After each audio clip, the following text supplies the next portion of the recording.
Prekinil me je telefonski klic. Ljudje bi radi mojo knjigo, pa me kličejo sem dol, ker je tale David Milosavljević izredno dober podcast posnel. Ljudje to gledajo, en od krajših videov ima 500 000 obiskov, 500 000. Tazga rekorda pa še nisem imel. Skratka, prej sem končal pri telem Grku, filmarju, ki je posnel nek film, kultni, čudaški, ne znanstveno-fantastični, tako odpiljeni, da 1 proti milijon, 10 milijonov, to ne more biti, kar on opisuje. Namreč zgradil je zgodbo, je to scenarij njegov, loteva pa se kritike tradicionalne družine. Namreč tam je skrival neko strelo, ne strelo z jasnega, ampak strela je ime transseksualnemu moškemu. Ampak zgodba je pa pač ta, da se tam nekdo ima 5-letnega sina, ki je pozneje postal strela, transženska. In tega sina mu posili 17-letni brat tega očeta, tega sina. Zdaj, taki zgodb, ne vem, saj so te spolne zlorabe, ampak da bi svojega brata nekdo ubil, ker mu je posilil sina, saj ideja je legitimna, ampak 1 proti 10 milijonov, da se to zgodi. In Žižek najde takšne filme, ki gradijo fascinacijo ravno na absurdu. Ne moreš ti ubiti svojega brata, ker ti je spolno zlorabil sina. Ne moreš ga ubiti. Ta ga je ubil, dobil 14 let zapora, odsedel ta zapor in po 14 letih pride na prostost in tam ga pričaka okrog 20-letni sin, ki se je preobrazil v žensko, se pravi transženska, imenovan Stela. Ta Stela se mu je menda nastavljala, ker je vedela, da je to njegov oče ali pa njen. Zdaj, v navalu tega absurda se Žižek razgovori, kako je ta, kršenje tabuja incesta, homo incest je bilo, ne? Ko oče seksa s svojim sinom, misleč, da je ženska. In potem se noro zaljubita, spoznata, da sta oče in sin in se imata še vedno strastno rada, pa tako naprej. To so pravljice, to ne more biti res. Žižek pa teoretsko masturbira na tem absurdu, ki je Mission Impossible, tako človekova duševnost ne deluje. In cela knjiga, tale, Koordinacija intime, temelji na teoretski masturbaciji Žižka, na neke absurdne, popolnoma nemogoče fabule, filmske zgodbe, ki so tako čudne, ne, po svoje zaradi čudaškosti tudi fascinantne, da nepripravljenega bralca film sam zadane. Zdaj, če je nekdo ljubitelj Žižka, ga tudi recenzija ali pa ta esej na to temo ga lahko zadane. Ampak to je toliko patologije tle noter, ki bi morala biti opisana, pa ni. Pa tudi toliko nekih laži, ki bi morale biti interpretirane, ker Žižek bi po teoriji, če se gre psihoanalizo, moral to znati narediti. On je pa esej napisal kot kritiko tega filma, zato da je propagiral queer seksualnost, se pravi homoseksualnost, pa kršenje tabuja incesta, seks med očetom in sinom, konsenzualni, pa še zaljubljenost. Take stvari jaz najdem, približno take, v Jerry Springer šovih. Tam najdete pa vse, ampak tisto je po resničnih dogodkih, podobno tej zgodbi, ki jo ta Grk opisuje v tem filmu. Ampak Jerry Springer, tam ima zgodba neko inteligibilno ozadje.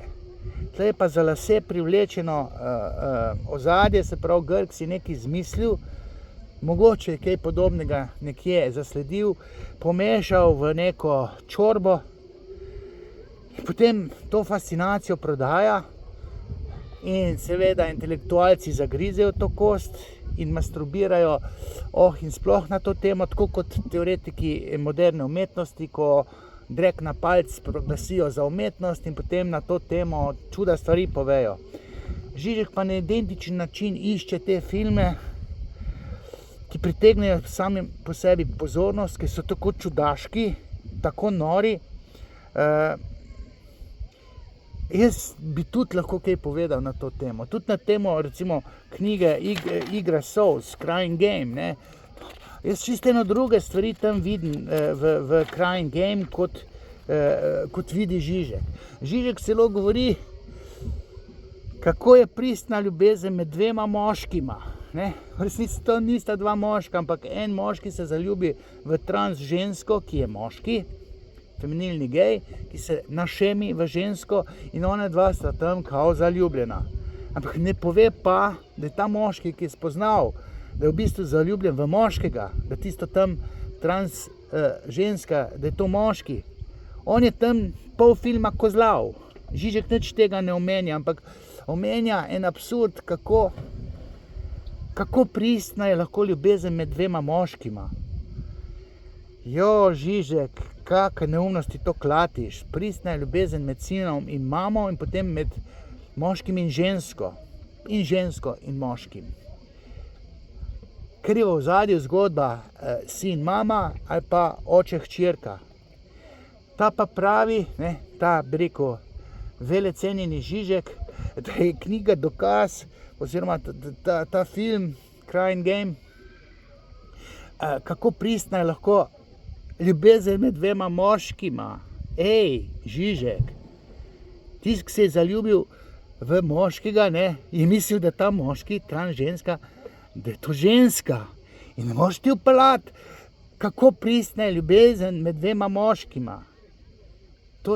To dokazuješ, kako navijaš za queer seksualnost, za nenormalno seksualnost. Jaz jo pa recimo v svoji knjigi Razočarane gospodinje pri seksologu, pa to čudaško seksualnost pa razlagam. Jaz povem ozadje teh čudnih scen, ko pride do perverzij pa anomalij.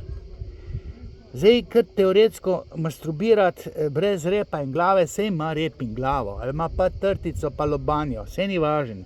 Ampak to, kako se je lotil Žižek pisati esej o Igri solz, o Crying Game filmu, to je čisto ideološko natolcevanje, ki nima veze z eno resno recenzijo tega filma, ki ima psihoanalitično obeležje. Jaz se na ta film tudi sklicujem, tudi veliko videov iz Jerry Springer šova sem prilepil na svoj Facebook, zato, da bi streznil tiste trans osebe, ki lažejo svojim potencialnim seksualnim partnerjem, recimo trans moški laže, da je ženska, ali pa trans ženska lažemo moškemu, da je v resnici pa gej, da je moški. In ta na drugi strani od absurda ne more živeti, ker misli, da se je zaljubil v žensko. In to je point filma Crying Game, pa številnih Jerry Springer šovov, ko se tam pred kamero razgalijo, da ni ženska, da je moški, da se samo našemi v trans žensko. Žižek o tem sploh ne govori. Zdaj, bi rekel, Žižek butasto zavaja bralce njegovega eseja in potencialne gledalce tega filma. Pejte si film ogledati, mislim, da je 1992 leta, dobra igralska zasedba, pa še kakšen film na to temo.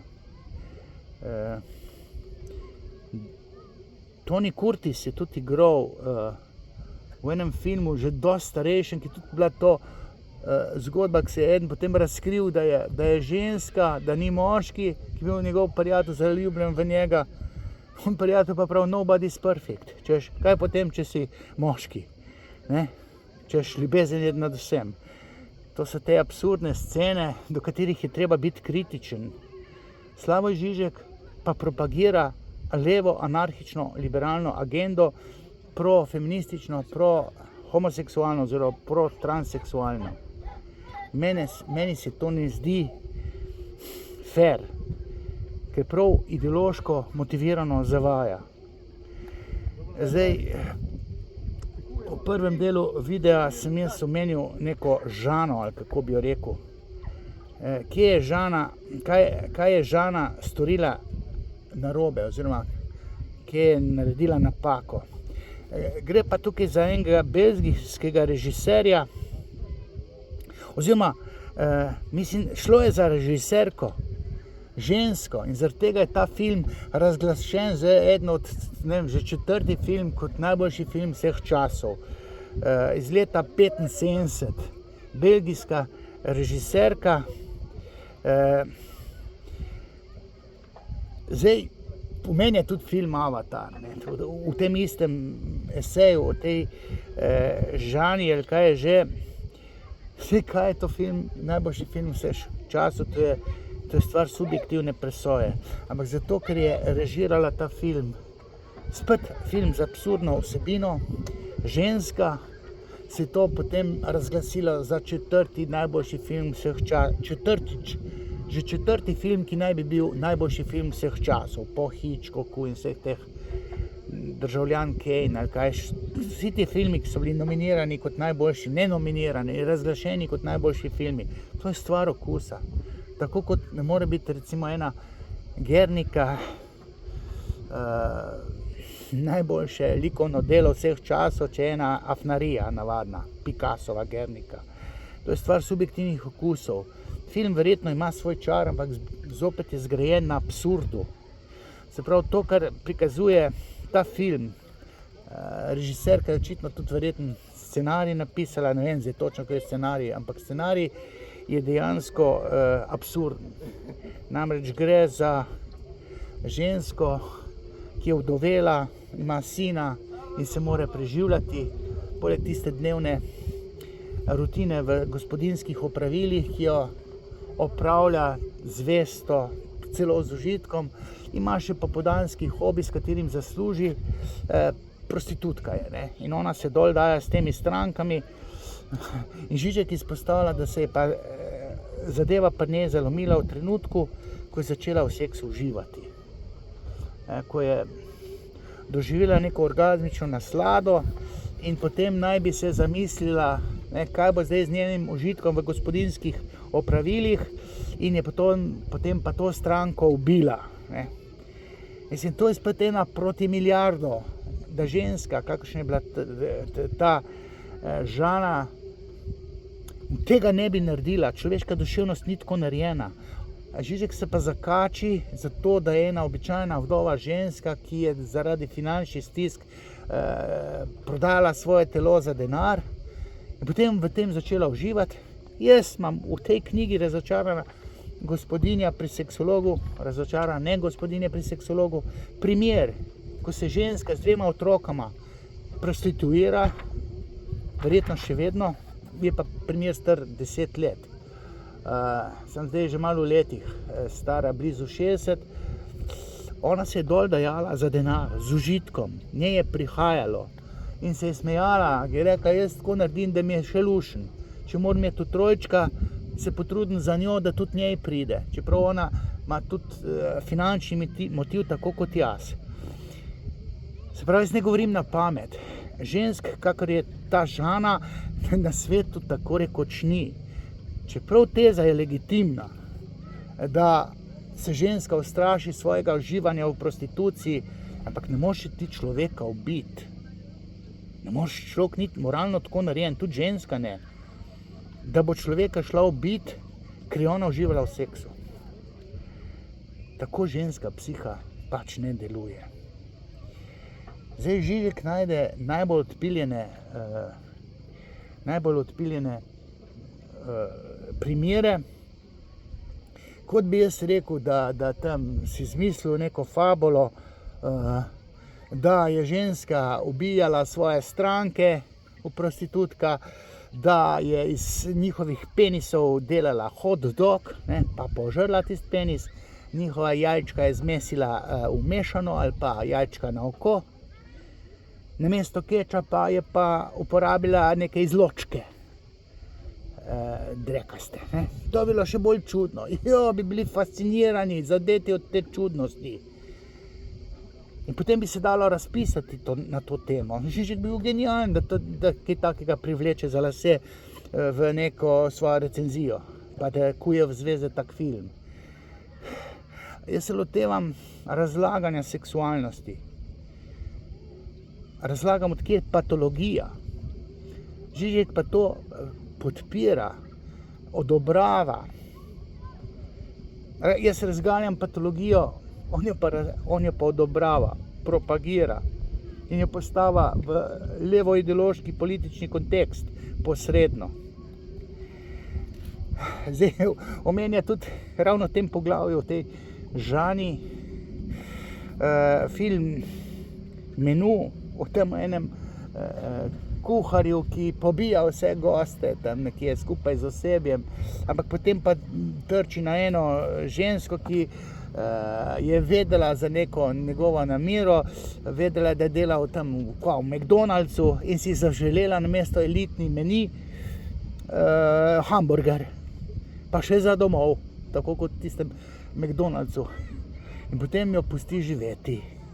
In pa spet Žižek masturbira na to fantazijsko fabulo, da glava peče. 1 na milijon, da se to res zgodi. Samo on pa lahko v tem čudaštvu fino se razpiše. Jaz bi to kvečemu razložil, ampak ni vredno. Jaz včasih kaj vidim, ampak se mi ne zdi vredno pisati pa razpravljati o enih stvareh, ki so, rekel, izpadejo zavajajoče, če bom jaz, ne vem, odkrival toplo vodo pa pisal stvari, ki se sicer dajo tako bežno napisati, ampak so popolnoma obrobne. Ne bi se smelo pisati o tem. Tako so absurdne. Žižek si pa da duška kot tisti teoretiki umetnosti, ko odrek na palce razglašajo za umetnost. Skratka, Žižek se v teh svojih esejih loteva tudi ene knjige nekega Ripleyja. Spet je nek kriminalna knjiga, spet knjiga vseh časov, rekel, ampak zgodba je spet tako za lase privlečena. Point pa je, da Žižek odobrava nenormalnost v seksualnosti, odobrava queer, se pravi odklon od heteronormativnosti ali pa heteroseksualnosti.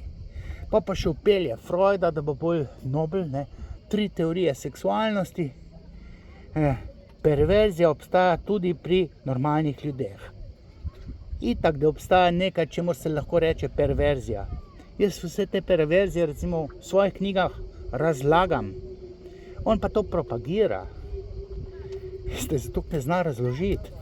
Ker vidim, kako mu zmanjka tal pod nogami, ko pelje koncept predhodnega oziroma vnaprejšnjega uživanja, ki ga je Freud upeljal ne samo v 3 teorijah, v 3 esejih, v teoriji seksualnosti, pač pa tudi v vic in njegov odnos do nezavednega. Jaz sem recenzijo te Freudove knjige napisal.